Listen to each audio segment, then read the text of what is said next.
Hello guys, Vinayak Sanskrit class में आपका स्वागत है। आज हम पढ़ेंगे तत्पुरुष समास।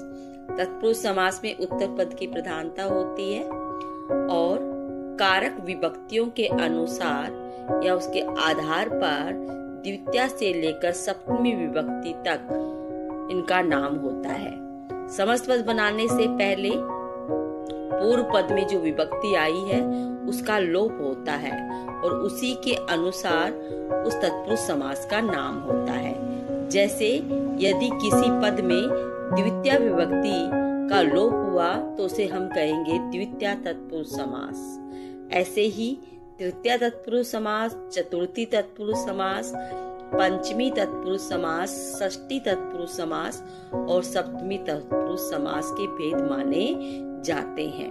ये मुख्य भेद है। वैसे अलुक तत्पुरुष समास, नए तत्पुरुष समास, ये भी तत्पुरुष समास के ही भेद हैं। जैसे मेरी छोटी सी सारणी है, इसको जरा ध्यान से देखिए। इसमें समास के नाम दिए गए हैं मुख्य द्वितीय तत्पुरुष समास, तृतीया तत्पुरुष समास, चतुर्थी तत्पुरुष समास, पंचमी तत्पुरुष समास, षष्ठी तत्पुरुष समास और सप्तमी तत्पुरुष समास। इसके एग्जाम्पल दिए गए हैं, जरा ध्यान से देखिए। ग्रहम आगत है, इसमें द्वितीय विभक्ति है और द्वितीय विभक्ति का लोप होकर के ग्रह आगत शब्द बना है। समस्त पद, इसे समास या समस्त पद भी कह सकते हैं। विग्रह करने पर द्वितीय विभक्ति का आगम हुआ है। कौन से पद में? पूर्व पद में आगम हुआ है। ऐसे ही तृतीय तत्पुरुष समास, समस्त पद धनहीन है, विग्रह किया तो धनेनहीन है, यानी तृतीय तत्पुरुष समास में तृतीय विभक्ति का आगम। चतुर्थी तत्पुरुष समास, समस्त पद हुआ विद्यार्थी, विग्रह हुआ विद्यायी अर्थी। पंचमी वृक्ष पतित है, वृक्षात पतित है, पंचमी विभक्ति का आगम। षष्ठी विभक्ति देव पूजाम, देवस्य पूजाम। समस्त पद कार्य निपुण, विग्रह करने पर सप्तमी विभक्ति का आगम। कार्य में निपुण, कार्य निपुण है सप्तमी विभक्ति। कुछ एग्जाम्पल हम और देखते हैं इसके।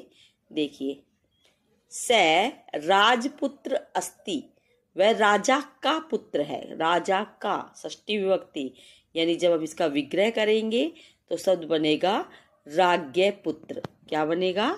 राज्ञ पुत्र। ऐसे विद्यार्थी स विद्यालयम गच्छति, विद्यायी अर्थी, ये यहाँ पर आएगा चतुर्थी विभक्ति। स कार्य निपुण है, कार्य में निपुण, ये अभी मैं आपको एग्जाम्पल पहले ऊपर समझा चुकी हूँ। कार्य में निपुण। स ग्रहम आगत है, ये सारे एग्जाम्पल पहले आ चुके हैं। धनहीन देव पूजाम, यहाँ पर सब अलग ये है। राजपुत्र, राज्ञ पुत्र, राजपुरुष, यहाँ पर राजपुरुष भी हो सकता था, उसका भी क्या होगा? राज्ञ पुरुष, राजा का पुरुष, राजपुरुष। ऐसे ही देवस्य पूजा, देवता की पूजा, देव पूजा, ये शब्द बना। तो ये हुए तत्पुरुष समास के कुछ एग्जाम्पल जो हम सारणी के माध्यम से आसानी से समझ सकते हैं। हमें मुख्य चीज ये ध्यान रखनी है कि जब हम विग्रह करें तो विभक्ति का आगम होगा और जब हम उसे समस्त पद बनाएं तो पूर्व पद की जो विभक्ति आगम हुई है उसका लोप हो जाएगा। Thank you.